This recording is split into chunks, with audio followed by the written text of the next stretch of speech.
Welcome back to another video. Today we're going to talk about lifting equipment that I find to be useful. Item number one is going to be chalk. If you are lifting at the gym, you've probably experienced some degree of slippery hands or sweaty hands. Chalk is going to directly make you a better lifter by helping you grip better. So highly recommend that. Use them on a lot of your pulling movements like your rows, pull downs, deadlifts. Don't be a huckster in the gym and be throwing the stuff around. You're making gym owners like me pull my hair out. But this is a super useful piece of equipment. And if you don't have it at your gym, find a new gym. You could go and buy some liquid chalk. They actually sell a liquid chalk that you can kind of squirt on your hands and it actually turns to chalk on your hands. Pretty cool product that they invented, but highly recommend chalk. Item number two is going to be wrist wraps. Wrist wraps can be super useful in like a bench press or in a squat. So if you can kind of see here, we're wrapping it over my wrist joint, and that's going to actually help me keep a little bit more of a neutral wrist and take some of the pressure off the wrist when I'm performing maybe a back squat or if I'm performing a bench press where you're loading and putting pressure through that wrist. I do want to mention that none of this is kind of like a crutch to training, so it's not like I would want a beginner to start training with wrist wraps day one. This is one of those things where as you increase on your bench press max or on your squat max, you can limit the variables in that lift by kind of controlling at least one variable in the wrist, and it takes some pressure off the wrist and it can help you recover a little bit better too. Wrist wraps. Item number three is going to be a red band. These are really easy to transport, obviously. You can throw this in a gym bag without taking up little to any space within the bag.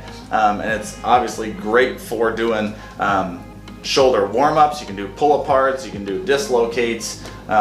Really an excellent piece of equipment just to carry around with you, especially if you're traveling to different gyms. And it's going to help you get warmed up if you don't have the equipment you normally would have for warming up. Next piece of lifting equipment is lifting straps.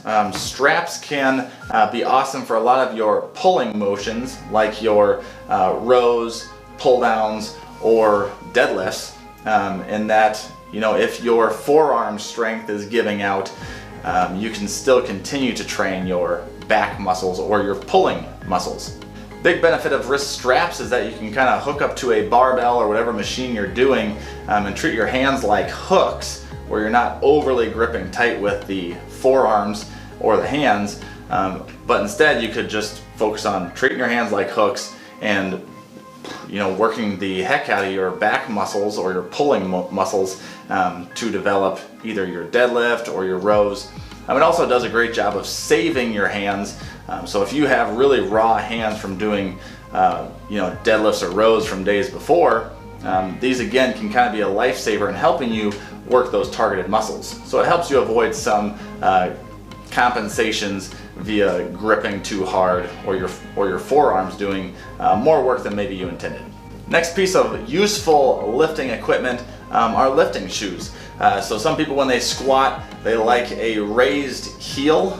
So these soles don't really have a lot of cushion, and they're not supposed to, because ideally you're pressing that force straight into the floor. So you don't want to be shifting around as if you had a big cushiony heel. But Olympic lifting shoes, for people who lack adequate ankle mobility, this actually gives you some ankle mobility just by putting the shoe on. So that can be really useful to those who want to get a little bit more upright in their squat or maybe just don't have the best ankle mobility. Another option are flats. I've mentioned these a few times. Flats are shoes that don't have much of anything for a sole. So this is, I mean, like you're talking less than maybe a quarter inch, just the rubber on the bottoms here. The idea is that you still have grip and you still have your foot locked in, but you don't have that big cushion underneath your foot like you would a running shoe that's helping you transfer force more directly into the floor when you're doing a deadlift, a bench, or squat, or really any lift. Knee sleeves are really useful. You can keep them on your knees while you're doing your heavier sets of squats. They have all different kinds of knee sleeves. The general idea is that it helps keep your knees warmer. Some people, it actually helps them with that rebound out of the bottom of a squat. So that is another piece of useful lifting equipment. I do try and help more beginner or novice strength training subjects avoid using a lot of the equipment if they don't need it. I'm teaching them how to use their body first, and then maybe as they start to squat, 300-400 pounds, they start to maybe use sleeves or wraps or things like that. Next piece of lifting equipment is a belt. Belts can be awesome for lifters who have established a baseline of strength to begin with.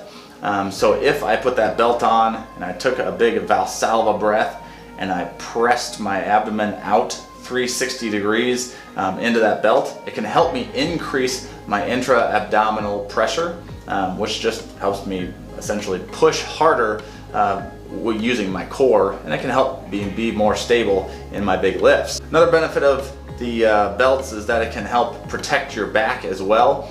Again, just like I said with the last piece of equipment, I try to avoid using it with more novice trainees because they need to learn how to use their own body first. If you got a kid who's 100 pounds and they're squatting for the first time, they should not be looking at a weight belt. They should be learning how to use their body and move appropriately with their own strength. And last thing here is a foam roller. They come in all different kinds of densities, which means some are more firm, some are more soft. I like a variety of different rollers. If you're like an overly tight person, starting with one that is not as dense will be easier to handle, and you can work your way to a more stiff roller over time. But these are great for temporarily increasing your range of motion. For some people that might be foam rolling calves before their squat day, because that gives them immediate but temporary range of motion. So these can be great. You just find the targeted area and you roll over it with your body. You're not trying to roll fast on those things. You're trying to find maybe those tighter muscles, and you kind of stay put on those muscles. In a similar fashion, you could use like a lacrosse ball or an AccuMobility ball. Those get more targeted pressure release, but foam rollers, super useful. That's the equipment that I find useful. Let me know in the comments what you think is useful to you on your lifting days. These are just some of the basics that I've used over the course of the years, or I found useful in different clients I've worked with. That is it for today's video. Like the page, subscribe to the channel, and we'll see you next time on the Rapid Fitness channel. Talk to you soon.